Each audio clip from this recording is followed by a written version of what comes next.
Hello, everyone. Before I get started, I want to do a sound check. Can everyone hear me?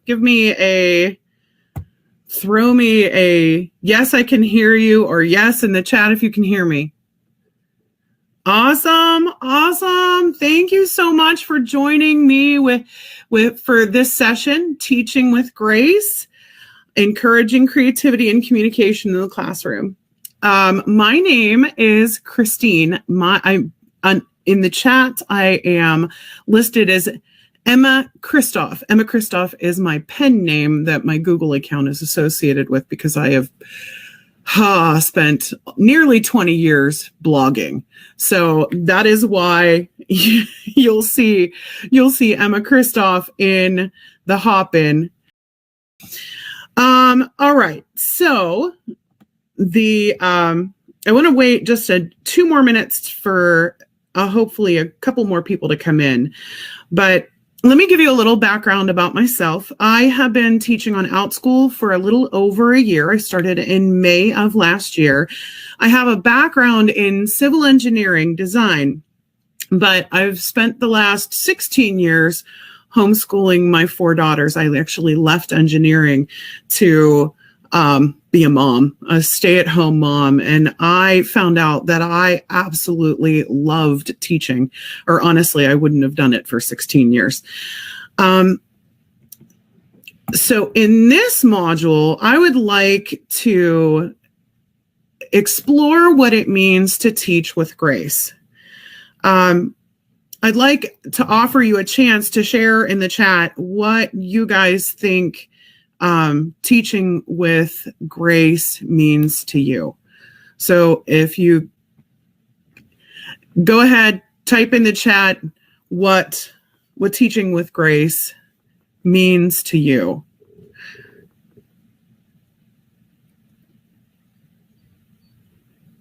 All opinions are valid is what I like to tell my students.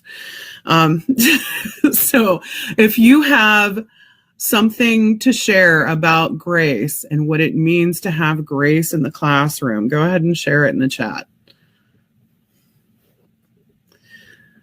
All right. So to explore this concept more fully, I'd like to go over 3 key concepts: connecting, sharing, and growing.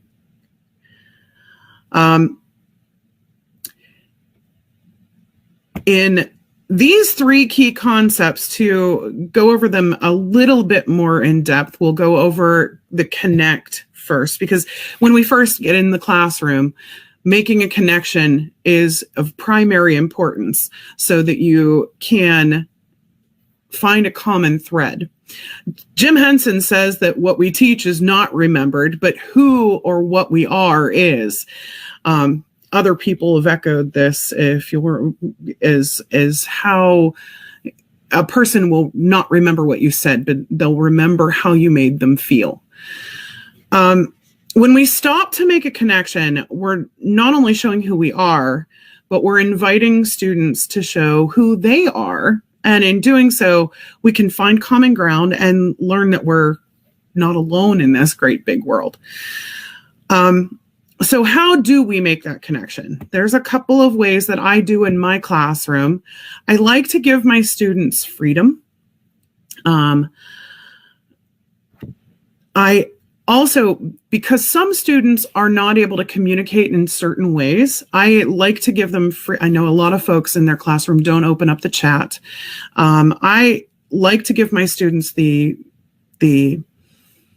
comfort to communicate in whatever way is comfortable for them. And I encourage them in ways that they're not comfortable, and with lots and lots of praise sprinkled in. We know we have to encourage these kiddos, and being encouraging is the best way to get the best out of them. I always encourage my students to keep their mics muted. I know in some classrooms that's not really possible. I teach engineering and crochet classes.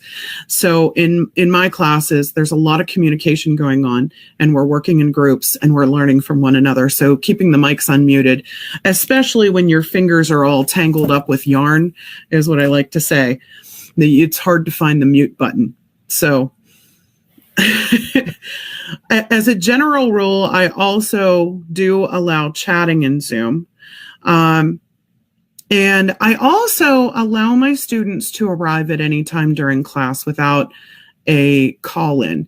There's a story I'd like to share. My one daughter was in a cyber school, and her one English teacher was very welcoming. Even if you came in 2 minutes before class ended, he always stopped and welcomed the student. Thank you for making the effort to be here. And as a result, everyone loved the teacher, loved the class, and they made a better effort to get there.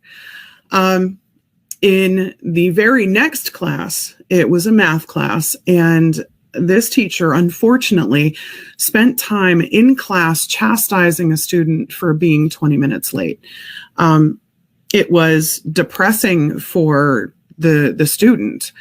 It was also depressing for the whole class, the class as a whole. And it was taking time out of what should have been learning time. And unfortunately, as a result, those students that were in that class were less likely to even go to his class. So the things that he had to share were not being they didn't even have an opportunity to be shared. So one way to encourage grace in the classroom is to make a connection with our students through a little bit of freedom. Another way to foster communication is putting students into breakout rooms and giving them a problem, in my case, an engineering problem to solve together.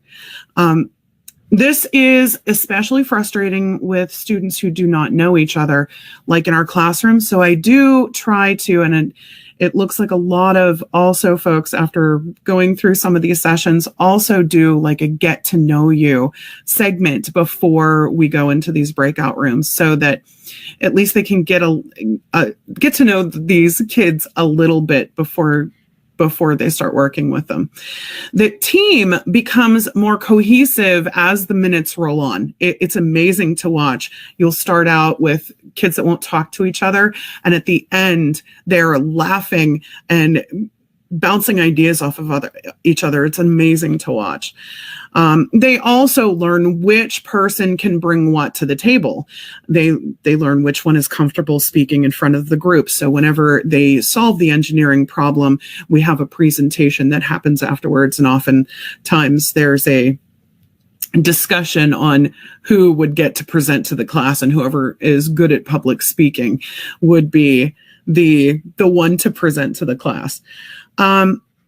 They also find out who's good at detail work, and who might be awesome in putting all the pieces together, which might be a management skill. So all of these skills, we're presenting opportunities for them to exercise so that they can use them in their life later on, which is an exciting place to be.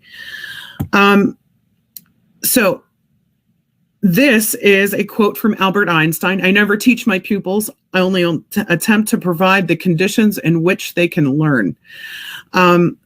So I'm sure you can imagine what Albert Einstein would have thought of college lecture rooms with 200 seats all packed together like sardines. And I don't know about you, but I've been in those classrooms. I took calculus in college, and you had no one to talk to, no one to get feedback from. It wasn't a positive learning experience. And Outschool is an awesome flip to that. We've got lots of teachers and students with smaller classes and more one-on-one communication, which is fabulous. So Outschool is really flipping education on its head, and I can't wait to see what it does next. Now, one of the things that I like to do is ask students to define a word to share for sharing, is to define a word in their own terms. So going on to the next topic of sharing, I like to ask questions. We all know that whenever the students are engaged, that is where learning happens. Now, when I ask them to define a word such as aesthetic, that's for middle schoolers, that's a very ambiguous term, and most of them don't know what it means. So when they can't, that's fine. I encourage them in their not knowing, and in hoping that they will not be afraid to question other things as they go. What happens when then what generally happens is I share how other students have defined that term.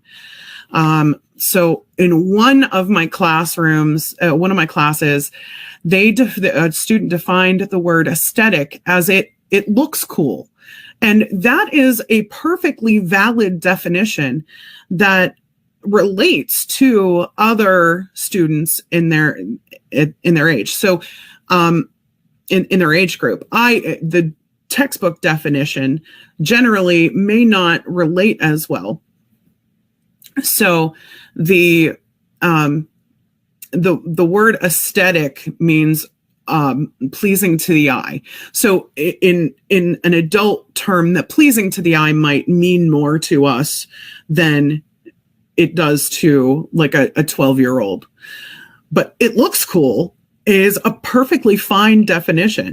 And so I like to encourage them to define things in their own word and in their own words. So when you ask questions that, the other thing I'd like to do is ask questions that don't have a clear answer.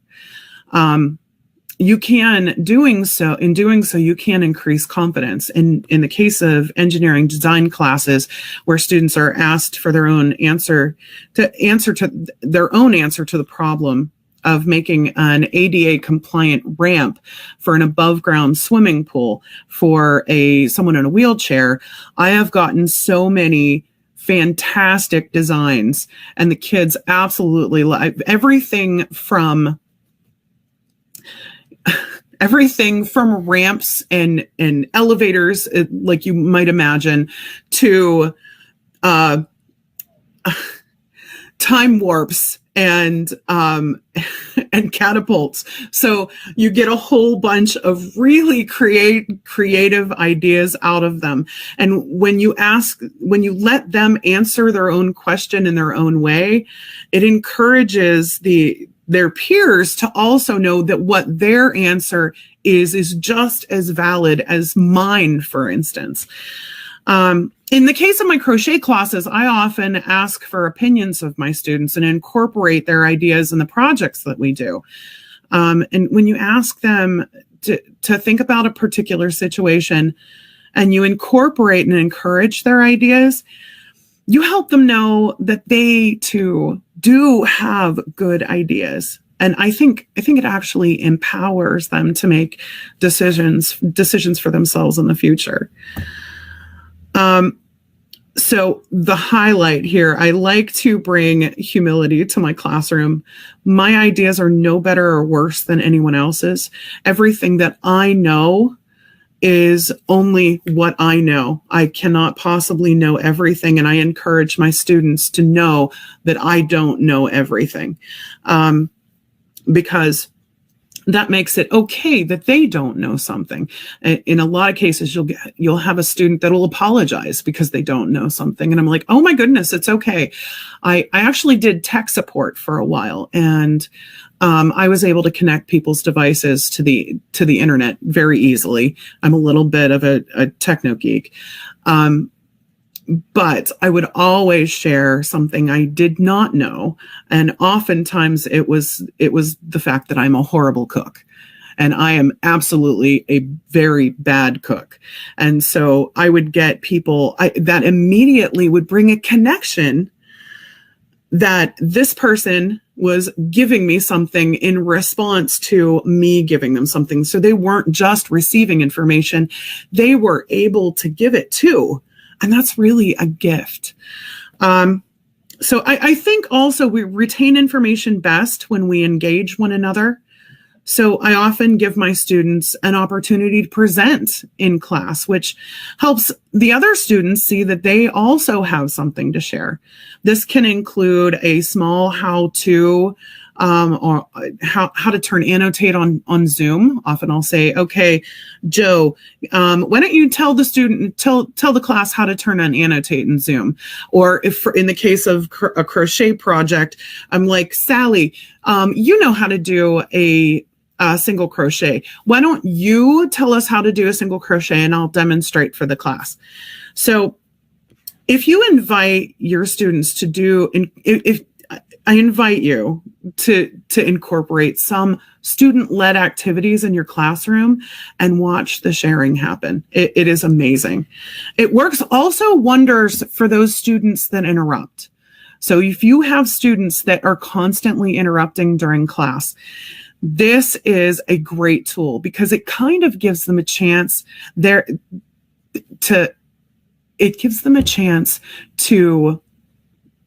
get it out, so to speak. And you'll have them, after they've gotten a chance to be in the spotlight for a little bit, they will quiet for a whole 2 minutes and let other people share, which is a great thing to have happen because a lot of everyone has like a wide range of people in the classroom, and it's good to get to give people that are shyer also a chance to participate. So the other thing I'd like to discuss is the importance of growth. Henry Adams says that we as teachers have an effect on eternity. That is an awesome responsibility, isn't it? And we can change the direction. We as teachers can change the direction of a student's life forever, affecting generations and generations after them as well. So my main goal in my classes is to learn something and to have fun. And that, I hope, brings about a situation where my students love learning. If they're having fun, they are loving learning. When frustrations come, and they do come, having a positive attitude with lots of encouragement really goes far in keeping keeping the fun going. I like to smile so my cheeks hurt. And when I'm done teaching a class, I get so excited about what the kids are doing, and that in turn excites them too. When one of your slides fail or your mouse doesn't work, find the humor. They'll probably remember the slip up and see how you dealt with it with grace, and they'll probably remember that more than the information that we're trying to get in their heads. So I'd like to talk a little bit this growth highlight about flexible outcomes. Instead of grading, I encourage all students with verbal affirmation. In my engineering classes, and every student also gets to give encouragement to their peers, but through a voting system that I have in place. So each of their designs gets voted something like most creative, most to specifications, or most economical. And it gives all personalities a place to shine. Now, I'd like to end with this story. This is a photo of my youngest daughter. Due to a traumatic event in our family, we lost our home, and she was not able to speak for nearly 3 months afterwards. It was extremely traumatic for our family. In that time, she had a teacher in our homeschool group that brought me in for a conference. She explained that she had a problem with my daughter in class, that she needed to start answering questions verbally aloud in class. Now, she expected me to agree with her. And while I understood her frustration, I did not agree with her. The experience actually re-traumatized my daughter. And during the following weeks, I saw the extreme effort she was making to try to be socially engaged in her classes actually shrunk back even further. It was painful. It was really painful to watch. I'm saying that because we instructors have such an important and difficult job. Our actions can either fertilize the growth of a young mind, giving it good soil to hold on to and water to help the knowledge flow, or your actions that can be like weed killers and leave them withering and exhausted and unprepared to take on the next challenge. It is up to you. I encourage you to teach with grace.